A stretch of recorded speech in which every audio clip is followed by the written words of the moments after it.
The December wind cut through my thin jacket as I stood on the doorstep of the Mason family estate, watching my mother-in-law's perfectly manicured hand wave goodbye before she slammed the heavy oak door in my face.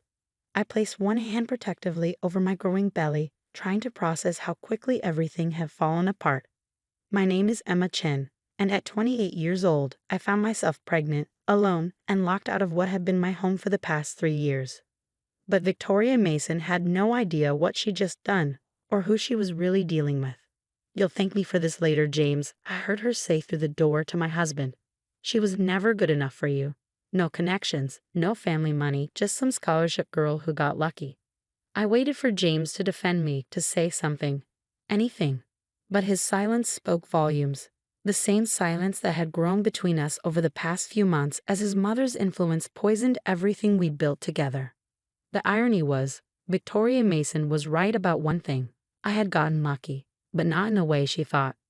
3 years ago, I was a software engineer fresh out of MIT, working on an AI algorithm that could revolutionize supply chain management. James and I met at a tech conference where I was presenting my research. He was there representing his family's shipping company, Mason Global Logistics. It was love at first sight, at least that's what I thought. The wedding was rushed, small, intimate. Victoria never approved, but James had insisted. "We don't need their blessing," he'd said back then. "We just need each other." Those words felt hollow now as I stood in the cold, watching my breath form clouds in the frigid air. What Victoria didn't know was that for the past year, I'd been building something in secret. Something that would change everything. The algorithm I'd been developing wasn't just theoretical anymore, it was ready. And while Victoria was busy planning charity galas and criticizing my common background, I'd been quietly meeting with investors, securing patents, and laying the groundwork for my own company. I pulled out my phone, my fingers trembling slightly from both cold and adrenaline, and dialed the one person I knew I could count on. "Maya, it's happening." They kicked me out. Maya Chen, my older sister and brilliant corporate lawyer, didn't miss a beat. "I'm on my way. The apartment is ready. Time to launch Plan B." I could hear her grabbing her keys, the determination in her voice giving me strength. Maya had always been my rock, especially after we lost our parents in an accident 10 years ago. She was the one who'd encouraged me to keep working on my algorithm even after I married James. "Never put all your eggs in one basket, little sister," she'd warned me. Especially not a golden one. As I waited for Maya, I thought about the last conversation I'd had with James earlier that morning. He found the prenatal vitamins in my drawer, and instead of being happy about the baby, he looked worried. "Did you plan this?" he'd asked, his voice tight. "Is this some kind of trap?" The accusation had stunned me. Trap? "James, we're married. We talked about having children." "Mother thinks the timing is suspicious," he'd said, running his hands through his hair. "With the company's merger coming up." I should have seen it then, how deeply his mother's paranoia had infected him. How the sweet, supportive man I'd marry had become just another puppet in Victoria Mason's grand plan for her family's dynasty. Maya's sleek black Tesla pulled up to the curb, and she jumped out, wrapping me in a fierce hug. "Those pretentious snobs," she muttered, helping me with my bags. "Just wait until they see what's coming." As we drove away from the Mason estate, I felt a strange sense of calm settle over me. Victoria thought she was protecting her family's empire by getting rid of me. She had no idea she'd just set in motion exactly what I'd been waiting for. Maya glanced at me as she navigated through the city's streets. "You okay? The stress isn't good for the baby." I placed a hand on my belly, feeling a small kick. "I'm fine. Better than fine, actually. Remember how you told me to always have a backup plan?" She nodded, turning onto the highway that led to her downtown apartment building. "Well," I said, pulling out my laptop, "I have something to show you. That algorithm I've been working on. It's not just theoretical anymore. I've been running simulations using Mason Global's shipping data. Data that James gave me access to when we first got married." Maya's eyes widened. "Emma, what exactly have you been up to?" I opened my laptop, showing her the results of my latest simulation. I've created an AI-driven logistics system that can predict supply chain disruptions before they happen, optimize shipping routes in real time, and reduce costs by up to 40%. I call it ChainSight. "And you've tested this using Mason Global's data?" I nodded.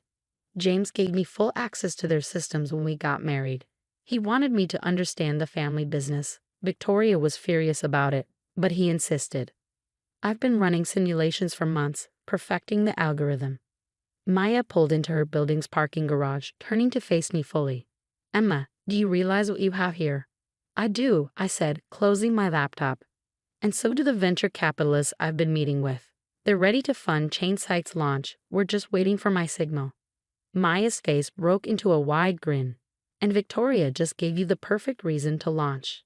As we rode the elevator to Maya's penthouse apartment, I thought about Victoria's smug face as she pushed me out the door. She thought she was getting rid of a gold digger, a nobody who trapped her precious son. Instead, she just freed me to become her biggest competitor. Maya's apartment was everything the Mason estate wasn't: modern, minimal, and warm. She'd set up the guest room for me weeks ago, just in case. My sister had always been the pragmatic one. Get some rest, she said, helping me unpack. Tomorrow, we start making calls. It's time to show the Masons what a nobody from nowhere can really do. That night, as I lay in bed, my hand resting on my growing belly, I felt stronger than I had in months. Victoria thought she was protecting her family's legacy. Instead, she'd just given me the push I needed to build my home. My phone buzzed. A text from James. Mother says this is for the best. I'm sorry. I didn't respond. Let him think I was broken, devastated. Let Victoria believe she'd won. They had no idea what was coming. The next morning, I woke up to an email from my lead investor, Sarah Chen, no relation, though we joked about it. Ready when you are. Say the word and we'll start the funding round. I looked out Maya's window at the city skyline, where Mason Global's headquarters dominated the view. Soon, they'd see my company's name up there too. But first, I had work to do. Maya was already up, making breakfast and taking calls. She cleared her schedule for the next week to help me set everything in motion. As I walked into the kitchen, she handed me a prenatal vitamin and a glass of orange juice. The team's ready, she said, hanging up her phone. We can file the incorporation papers today.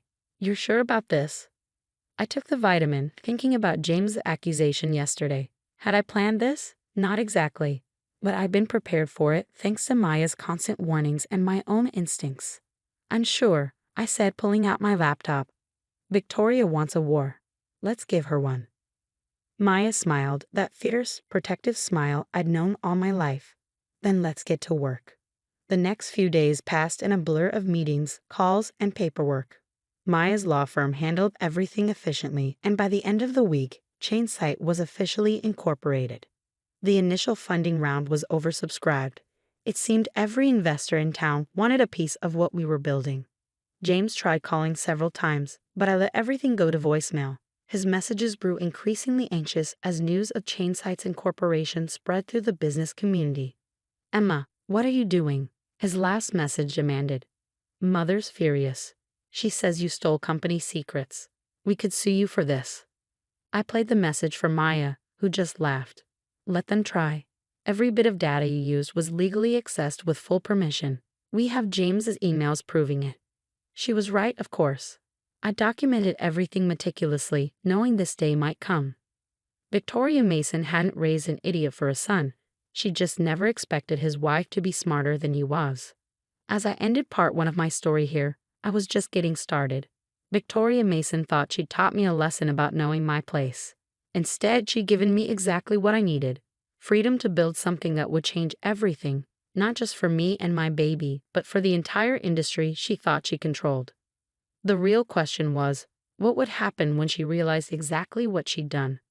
6 months after Victoria Mason slammed her door in my face, I stood in front of a packed conference room at the National Logistics Convention. My hand rested on my now visible baby bump as I prepared to demonstrate ChainSight to the industry's biggest players.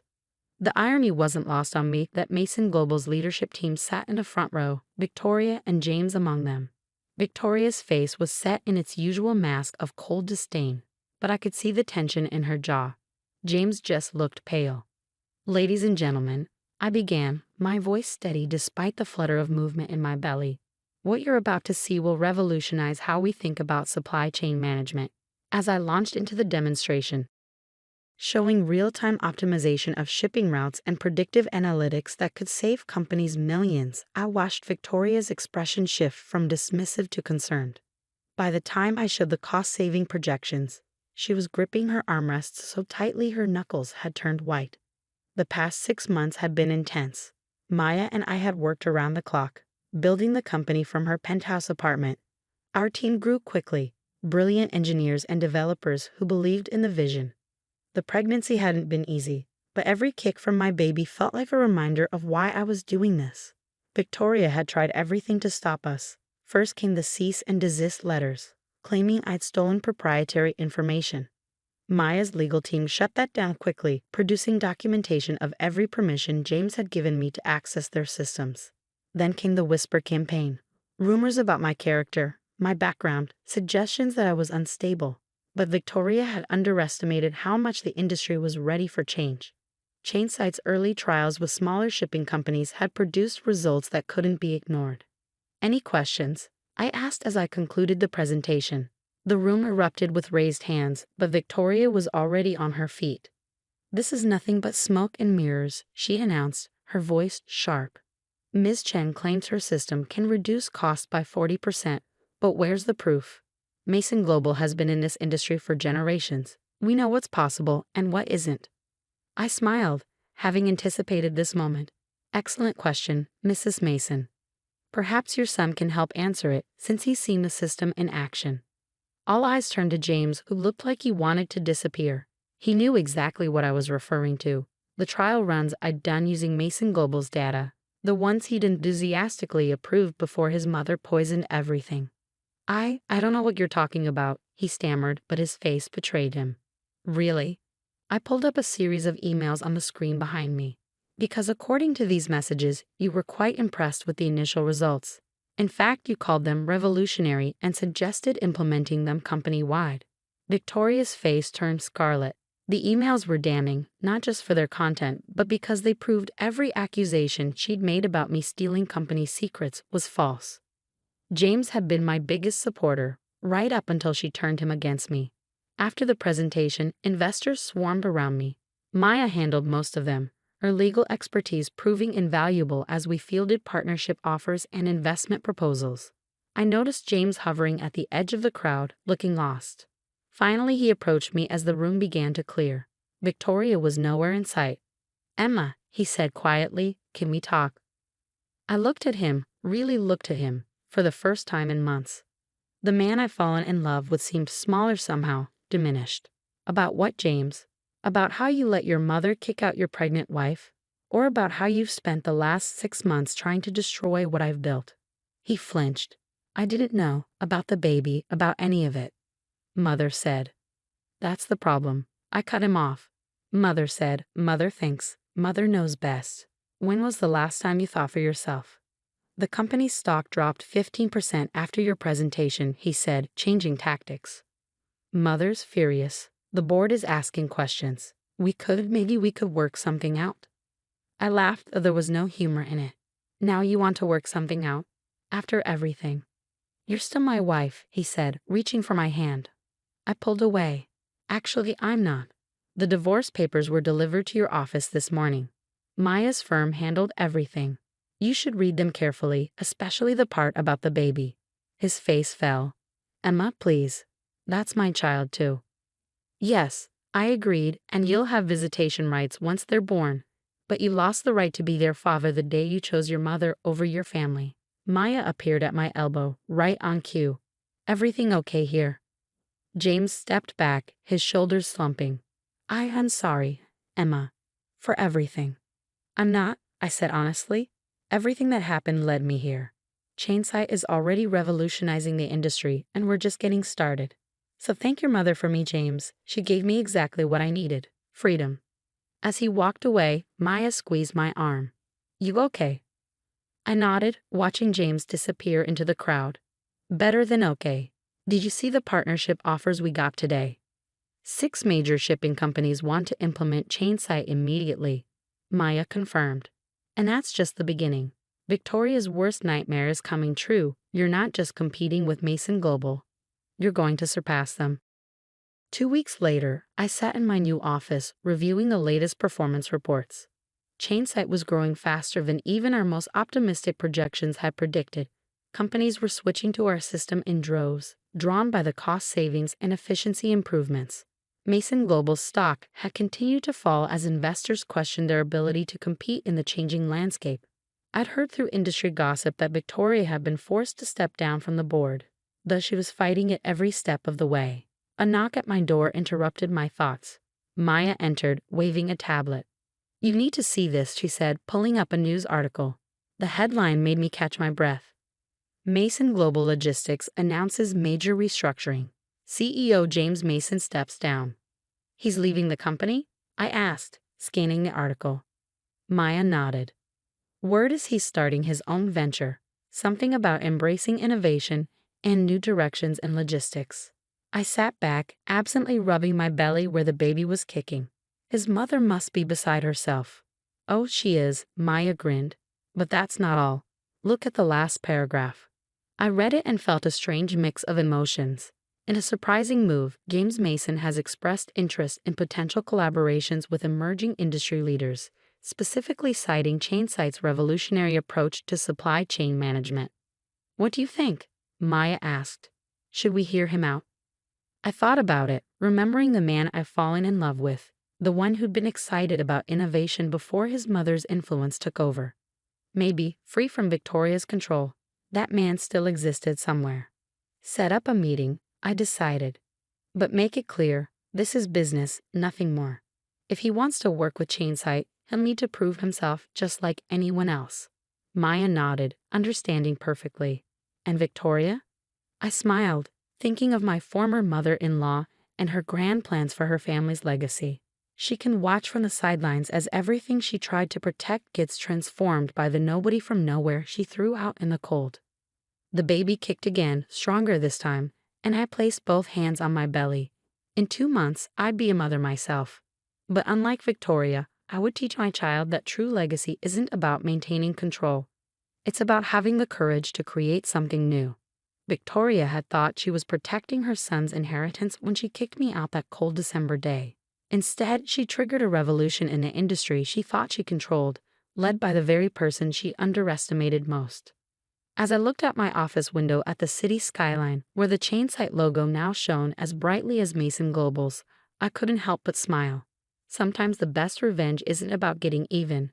It's about soaring higher than your enemies ever thought possible.